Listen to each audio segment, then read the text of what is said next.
How do you know what to let go? That's the subject that I want to talk to you about today on this Monday. I hope you're having a great Monday. And it's really about pruning your schedule for the season that you're in. If you want to look at your life, I just got back from a vacation with my wife and we were gone for 19 days. And though there was some work in there because I was preaching when I got home and we were helping kind of navigate through some social things and political things that were going on in our country while we were gone. So there was some work in there. But, you know, every time you get away for any kind of extended time, whether that be a day or 3 or 19, it helps. I think perspective is distance. You know, when you get away from something, you get better perspective. And so you can look back at your schedule and your tasks and your output, and you can kind of evaluate, I think, better. So I always take time to look back and evaluate and try to come back better. I always try to come back better from any trip or any time I'm gone or any kind of break I take. And one of the ways you can come back better is come back and know what to prune. How do you know what to let go in this new season that you're in? Every time the season changes, we're now in fall, things change, schedules change, and the culture around us changes. Now everybody's thinking about different things, a lot more focus on family, a lot more focus on work. Summer is over. And here at the end of September in 2025, it's time for us to all look at our schedules again and our kind of flow and the things that we do and our responsibilities and our stewardship of life and of the mission that God has given us, and to go, it's okay to change it, you know. One of the things that I know about mission-driven multipliers like you and me is that we're pulled in different directions. We feel pulled toward family. It's awesome. Toward faith, work, mission. And a lot of those things can be pulling us, it feels like sometimes in different directions, but the real challenge is that you and I, we can't do it all. And so it's time to take another look at your schedule and figure out what it is that you can prune, how you can let go of something. And every time you let go of something, you actually say a bigger yes to the thing that you need to be focused on. And so I've got some ideas here about how to prune. You know, a gardener prunes branches. Leaders have to prune their schedules to create space for fruitfulness, not just busyness. And I think that's a big difference. We got to adapt to the season. Not every branch, not every project bears fruit year round. And so the question would be, how do you free yourself from dragging forward things that don't need to come forward or that just aren't part of this season for you? And so I got 5 P's for you today. The first P, if you're thinking about what are the tactics for how I know what to let go, you can partner on something. If you need to let go of something, you can partner. And that means you can have someone share the load with it. It could be similar to delegating, but you could still oversee this. You could still have a part in it. Sometimes you got to look at what's the life-giving part of this project, this task, this commitment, this ongoing thing that I'm a part of, this responsibility. I think it's interesting. Sometimes employees of companies or organizations, or even people who are maybe the CEO or the executive director of a nonprofit, and you're accountable to a board, or if you're a pastor and you're accountable to a board, sometimes you feel like you don't have permission to delegate things.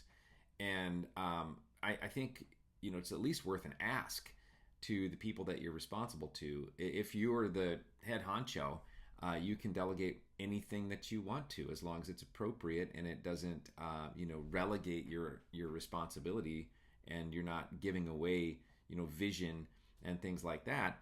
You can still delegate. You can partner. You can ask somebody to do the parts of the thing that don't appeal to you or that you're not good at. And so partnering is one real option when you look at your life and your load and you go, man, something's got to go here. You could partner with it. Second thing, you could punt. For me, I've got a writing project coming up. And it's just that at this very moment, it's not top priority.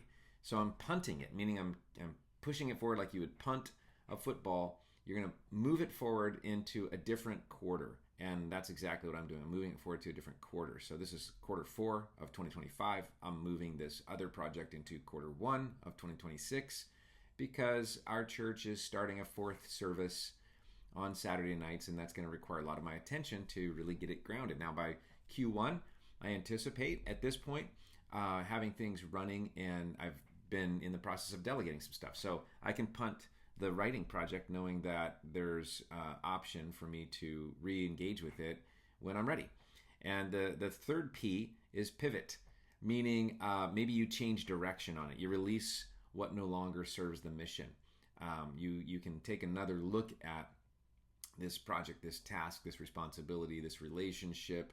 If it's a professional relationship or a partnership kind of relationship, you can take another look at it. Like, is this still working? Is there a different way we can approach this? So just thinking about ways that you prune, they don't all involve just chopping something off. Sometimes that's a really hard thing to do. Sometimes it's necessary, but you can partner, you can punt, you can pivot. Here's another one: you can park it. You can just park it and pray on it. And sometimes you're not ready to make a decision about something. If it's not coming and screaming at you, and if it's not letting somebody down, and if it's not going to hurt the mission for you to park it, maybe that's the best thing you could do, to park it and pray on, what is this thing? What's my role here? What's God's vision for this? What's his expectation of me and my responsibility with it? Am I putting undue pressure on myself to be part of something that really at the end of the day doesn't move the needle and doesn't need to be on my list, but I'm not sure about it? And so I can park that and just have some space. Could make it a someday project, could make it and maybe in that you reach out to your prayer team. If you don't have a prayer team, I want to strongly urge you to build one, because this is where you can take those things that you've parked and you're praying on, and you can say, I want to have you pray with me for wisdom on this thing. The last thing, the last P with this whole idea of what to let go of is to prune it. Meaning, okay, some things got to be chopped. And I was having a conversation with a leadership group that I'm with on once a month on Sundays right now through our church. And we were talking about how you can actually go back, even though you may have committed to something in the past and you've suddenly realized, maybe through prayer, through evaluation, or just through other people speaking into you, you've realized this is just not something that I should be doing right now. And it's actually hurting the mission. Maybe it's hurting your health. Maybe it's hurting your family. And it's time to prune it. One of the ways you can do that is to go back and apologize. I find that this can be very helpful, to go back to the person that you committed to and apologize and say, you know what, I'm sorry. I put you before my family. I'm sorry. I put you before my relationship with God. I'm sorry. I put you before my own health. And I shouldn't have done that. And it's not helping me because I'm burning out. And it's not helping you because you're not getting my best work. And so I'm going to respectfully need to bow out of this commitment. And I'm sorry. Now, I got to say, you can do that probably once every 5 years or 10 years. This is not something that you should do on a regular basis. But when you come to that place where you know you need to make a change and you're just dreading this thing every single time, and you know it's not right for you, and you've gotten even wisdom and counsel on this, and you just you need the courage to go and apologize, and you need the courage to go and gracefully, respectfully bow out of the thing that is not serving anybody and is really just wasting a lot of your time and putting undue pressure on you, and that's not healthy. And so those are 5 ways, 5 tactics to handle when you need to let go of something. How do you know when, and how do you do it? Hopefully I've sprinkled in here enough ways to how to know what to let go of. But I also wanted to give you those 5 tactics to do that. The payoff is that you can get your margin back for your family and for your health. You can get focused on work and mission that really moves the needle. You can live in alignment with your season, not someone else's expectations. And the call to action is to really to ask yourself, what's one thing that needs to be partnered, punted, pivoted, parked, or pruned today or this week?